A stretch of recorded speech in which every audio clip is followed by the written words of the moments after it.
all you cool cats and antisocial butterflies. Welcome to the Antisocial Socialite. Gross.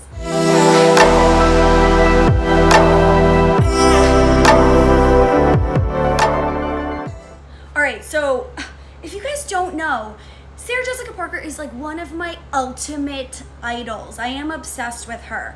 And I'm so excited to announce to you guys that, and just like that, the newly entitled Sex and the City reboot is finally underway.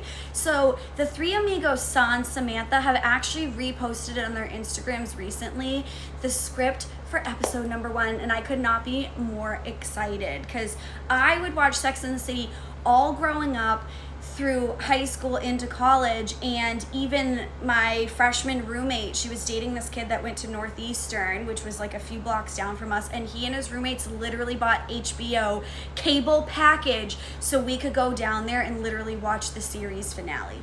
And I was like, I'm gonna forever stan you guys. So Ben Maldonado, if you're watching this, you know I love you dearly anyway through all of these years. But Sex and the City is like such an iconic show, and just like that is also going to be so the last time I was like in the beautiful presence of SJP was actually February of 2020, right before the world completely shut down, where she and her husband Matthew Broderick were starring in Plaza Suite. So I saw them here in Boston, and I was like hyperventilating, like, oh my god, I am in the same room as SJP.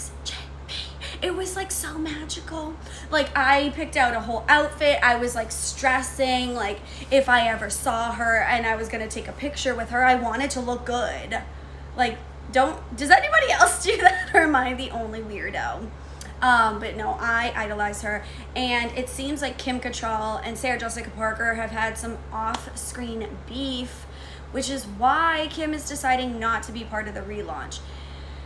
I don't know. Sarah Jessica is claiming they don't have any beef. Kim Cattrall is like trying to like rip her down and drag her name through the mud. I don't know. On this one, I do have to go with SJP. I'm sorry, Kim.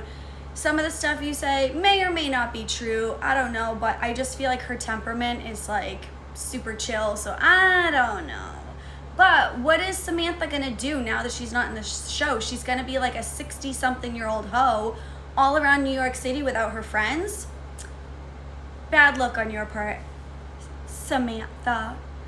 Yeah, no more Smith, no more like soulmates that are your friends, nothing like that. So I wonder, you know how like there's always the memes, so I wonder, will the girls be the same even if they aren't the same girls?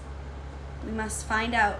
All right, so next up, Zaila Avant-Garde won the spelling bee this year. I'm so excited for her. She's actually the first African American to win. So 5 countries actually participate in the spelling bee, and there's been a Jamaican contestant that has won a couple decades ago, I think, but this lovely 14-year-old girl from Louisiana was crowned the winner after spelling the word Mariah.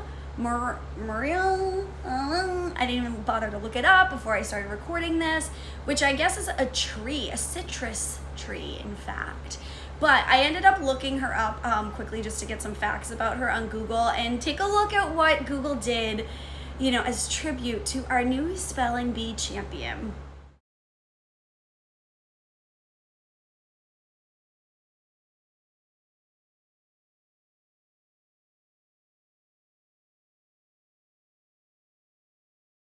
Miss Avant-Garde said one day she actually hopes to play basketball at Harvard before starting her career at NASA or as a coach in the NBA.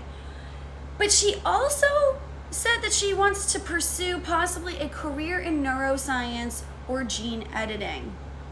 The fact that this 14-year-old girl has like more inspiration than I have in my 36 years just goes to show that she's really determined and probably will be able to achieve all 4 of those things, and also go to Harvard. So 5 of those things. But speaking of schools, she's already actually received 3 full ride scholarships from her home state. So LSU, Southern University, and Louisiana Community and Technical College System has actually given her full ride scholarships to attend their schools. So congrats to you, our tiny American genius, on being such an amazing, amazing person on the Spelling Bee stage and off.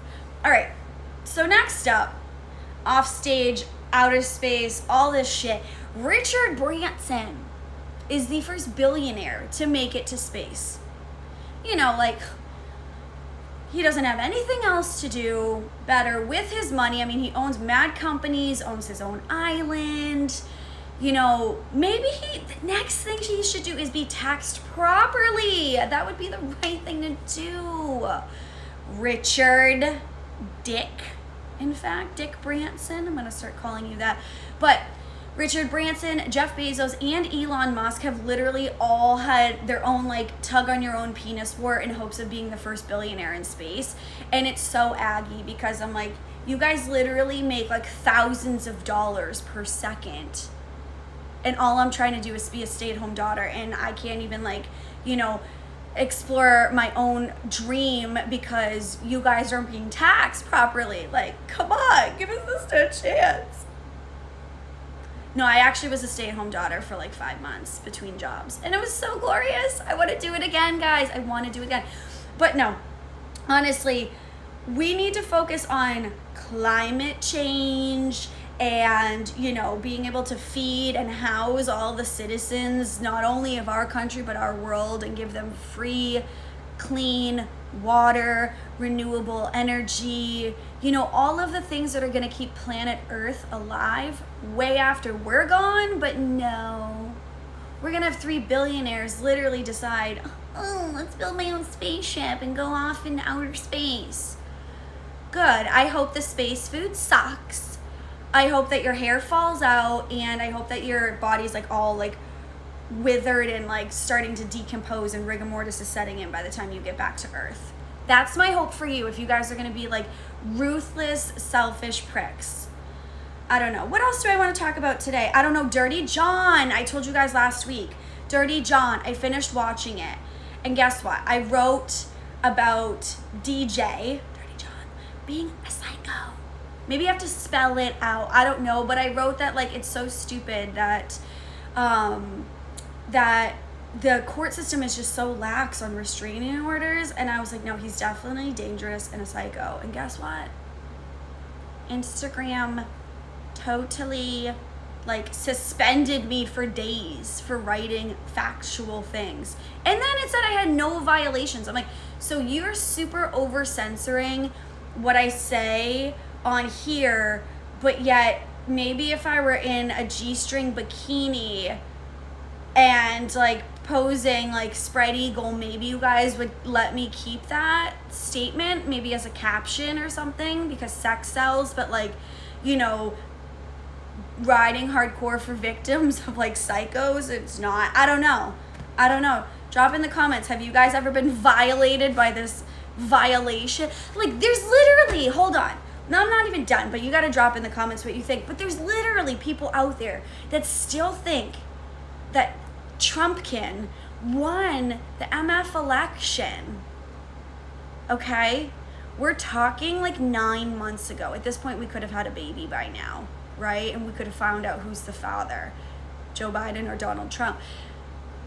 People still think that Trump won the election. They still think that like month after month, even QAnon is like slowly like disintegrating into outer space where it belongs, you know, with the billionaires. So basically, QAnon is like slowly disintegrating, hopefully, and its particles of like conspiracy are floating into outer space with the other billionaires that are going to be up there. But like Marjorie Taylor Greene is comparing COVID to Nazism, and Matt Gaetz is probably still like diddling these little girls, and they can post like outrageous conspiracy theories and bullshit on the internet and not get blocked. But me saying that a true life story and then me watching a mini series on Netflix is equivalent to me getting suspended from Instagram. Make it make sense. Make it fucking make sense, because I don't understand why I was violated by the community guidelines. I really don't understand, but it was like annoying as fuck. But I'm back. I'm here in the flesh. You guys get me, and my slightly tinted purple hair looks kind of gray, but I'm digging it. And that's it. You get me for like another week of like random bullshit. Anyway, I hope you guys have a wonderful week. I will see you next week for my 50th episode.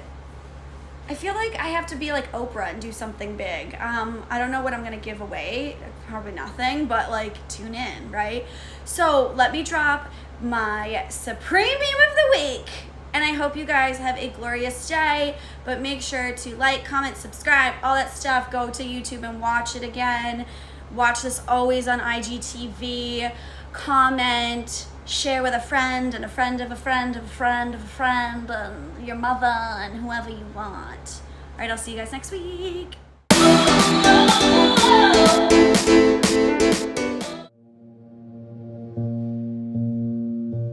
Am I pregnant? Am I pregnant?